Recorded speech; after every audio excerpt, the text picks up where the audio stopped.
Hi friends, welcome to my channel Lakshmi channel. ఇవాళ మన ఛానల్లో ఎంతో టేస్టీగా ఉండే చింత చిగురు రొయ్యలు ఎలా తయారు చేసుకోవాలో ఈ వీడియోలో చూడండి. చాలా టేస్టీగా ఉంటుందండి ఈ కూర.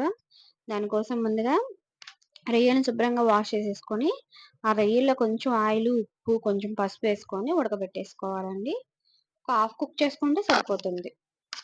ఇలా చేసి పక్కన పెట్టుకోవాలి. ఈ లోపల మనము కర్రీ చేసుకుందాం. దానికోసం మళ్ళీ స్టవ్ ఆన్ చేసేసి ఒక పాత్ర పెట్టేసుకొని దాంట్లో ఆయిల్ వేసుకోవాలి కూరకు తగినంత.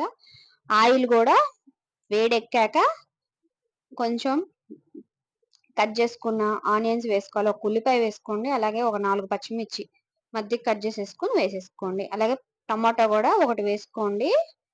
ఇలా వేసేసుకొని ఇవన్నీ వేగాక మనము లైట్ గానే 1 స్పూను అల్లం వెల్లుల్లి పేస్ట్ వేసుకుని సరిపోతుంది. ఇవి కూడా చక్కగా ఆయిల్లో వేగిపోవాలి. అల్లం పేస్ట్ కూడా పచ్చి వాసన పోయేదాకా వేయించేసుకోండి.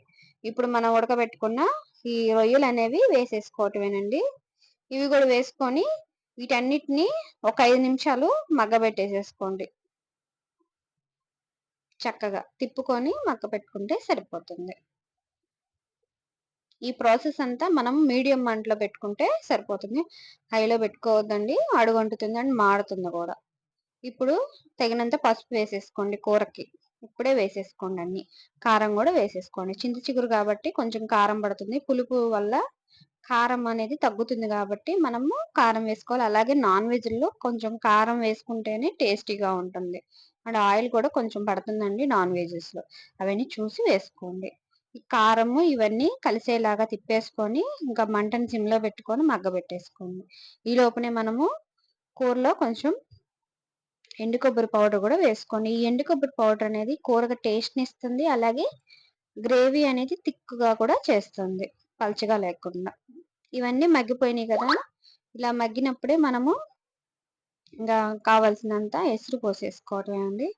ఈ ఎసురు అనేది రొయ్యలు ఉడకటానికి అండ్ చింత చిగురు కూడా చక్కగా ఉడికిపోవటానికి కూడా మనం తగినంత ఎసురు పోసుకుంటే సరిపోతుంది. ఈ ఎసురు అనేది మరిగే లోపల మనము చింత చిగురిని వాష్ చేసుకొని శుభ్రంగా అది ఎండిపోయాక మనము ఈ కాడలన్నీ తీసేసి ఇలా చేత్తో నలుపుకోవాలండి.